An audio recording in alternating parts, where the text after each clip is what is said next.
যে ওবায়দুল কাদের বাংলাদেশেই গত 3 মাস ছিলেন। গ্রেপ্তারি পরোয়ানা জারি হওয়ার পরে বাংলাদেশে কোথায় তিনি কিভাবে ছিলেন, কেন তাকে গ্রেপ্তার করা হয়নি, তদানীন্তন প্রধানমন্ত্রী এবং অপরাধের নিউক্লিয়াস শেখ হাসিনা সরাসরি সম্পৃক্ত ছিলেন মর্মে সেই কমিশন তাদের মতামত ব্যক্ত করেছেন। আপনারা জানেন যে আজকে দুটো মামলার নির্ধারিত তারিখ ছিল। একটি হচ্ছে যে বাংলাদেশে গত 16 বছর ধরে যে মানবতা বিরোধী অপরাধগুলো সংগঠিত হয়েছে সেই অপরাধের যিনি প্রধান আসামি অর্থাৎ অপরাধের নিউক্লিয়াস শেখ হাসিনা, তার মামলার তারিখটা নির্ধারিত ছিল। এবং দ্বিতীয় মামলাটিতে বাংলাদেশের মন্ত্রী পরিষদের যে সমস্ত সিনিয়র সদস্য, আওয়ামী লীগের সাধারণ সম্পাদক ওবায়দুল কাদের সহ সাবেক স্বরাষ্ট্রমন্ত্রী সহ ক্যাবিনেটের উল্লেখযোগ্য সদস্যবৃন্দ, সাবেক প্রধানমন্ত্রীর যে সমস্ত উপদেষ্টা,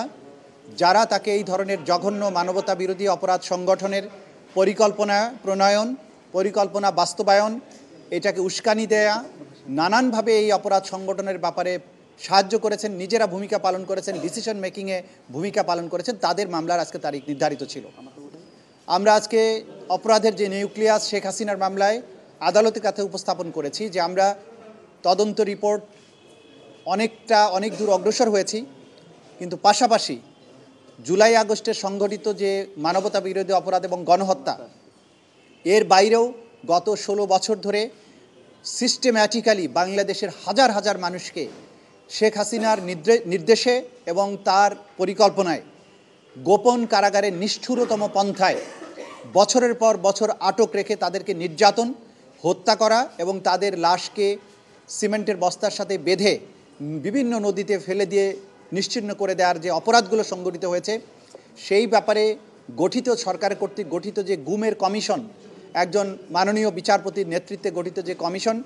সেই কমিশনের অগ্রবর্তী প্রতিবেদন যেটা রাষ্ট্রের কাছে সেই কমিশন জমা দিয়েছেন, তার আংশিক বাংলাদেশের মিডিয়ার জন্য উন্মুক্ত করা হয়েছে, যেটা গত 2 দিন ধরে মিডিয়ার কাছে এই রিপোর্টগুলো ছাপা হচ্ছে ধারাবাহিকভাবে। সেই প্রকাশিত অংশ থেকে দেখা যায় 16 বছর ধরে বাংলাদেশে যে সমস্ত এনফোর্সড ডিসঅ্যাপিয়ারেন্সের ঘটনা ঘটেছে, নিষ্ঠুরতম পন্থায় মানুষকে বছরের পর বছর গোপন কারাগারে আটক রাখা হয়েছে, তাদেরকে নিষ্ঠুরতম পন্থায় হত্যা করে তাদের লাশকে নদীতে বা খালে বিলে ভাসিয়ে দেওয়া হয়েছে, ডুবিয়ে দেওয়া হয়েছে। এই অপরাধগুলোর সাথে তদানীন্তন প্রধানমন্ত্রী এবং অপরাধের নিউক্লিয়াস শেখ হাসিনা সরাসরি সম্পৃক্ত ছিলেন মর্মে সেই কমিশন তাদের মতামত ব্যক্ত করেছেন। একই সাথে তদানীন্তন সময়ে কয়েকটি গোয়েন্দা সংস্থার প্রধানেরা যারা এই অপরাধগুলো করেছেন তাদের বিভিন্ন ধরনের স্বীকারোক্তি বা তাদের যে বিভিন্ন বক্তব্য, পাশাপাশি গোপন কারাগারগুলোর অস্তিত্ব তারা খুঁজে পেয়েছেন, সশরীরে তারা সেগুলো ভিজিট করেছেন, ভিকটিমদেরকে দিয়ে সেই কারাগারগুলোকে আইডেন্টিফাই করেছেন। এই সমস্ত অপরাধের যে অংশটুকু, সেই অংশটুকুর ব্যাপারে আমরা তদন্ত কমিশনের রিপোর্টের মাধ্যমে যে তথ্য প্রমাণাদি পেয়েছি, সেগুলোর ব্যাপারেও ট্রাইব্যুনাল এই অপরাধগুলোকে তাদের তদন্তের জন্য আমলে গ্রহণ করছে এবং এই ব্যাপারেও আমরা রিপোর্ট প্রদান করব। একই সাথে শেখ হাসিনার বিরুদ্ধে গণহত্যা এবং গুম সংক্রান্ত যে অপরাধ, সেগুলোকে মিলিয়ে তদন্ত রিপোর্ট দাখিল করতে হবে। সেই ব্যাপারে আমরা সময় চেয়েছি, আদালত 2 মাস সময় দিয়েছেন। আগামী 18ই ফেব্রুয়ারি এই মামলার পরবর্তী তারিখ ধার্য থাকবে এবং আমরা চেষ্টা করব এর মধ্যে যাতে একটা অগ্রগতি প্রতিবেদন অথবা সম্ভব হলে তদন্ত প্রতিবেদন যাতে আমাদের তদন্ত সংস্থা দিতে পারে, সেই ব্যাপারে আমরা দিনরাত কাজ করব, আমরা সচেষ্ট আছি। একইভাবে মন্ত্রিপরিষদের সদস্য যারা আছে ওবায়দুল কাদের সহ বাকিদের ব্যাপারে যারা গ্রেপ্তার আছে, ডক্টর আব্দুর রাজ্জাক, যিনি আগের দিন পর্যন্ত এখানে ওয়ারেন্ট ইস্যু হয়েছিল, প্রোডাকশন ওয়ারেন্ট, তাকে আজকে গ্রেপ্তার দেখানো হয়েছে এবং তাদের ব্যাপারেও তদন্ত কার্য চলমান আছে। এবং এই মন্ত্রীদের মধ্যে বিশেষ করে 2-1 উপদেষ্টা যারা গুমের সাথে জড়িত ছিলেন, যারা গুমের মধ্যে 2-1 জনকে ছাড়ানোর ব্যাপারে ভূমিকা পালন করেছিলেন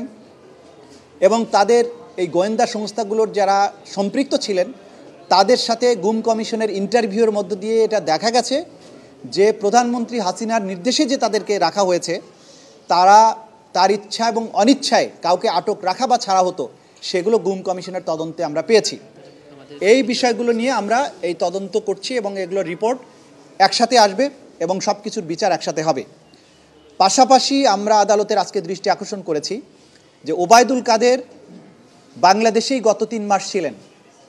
গ্রেপ্তারি পরোয়ানা জারি হওয়ার পরে বাংলাদেশে কোথায় তিনি কিভাবে ছিলেন, কেন তাকে গ্রেপ্তার করা হয়নি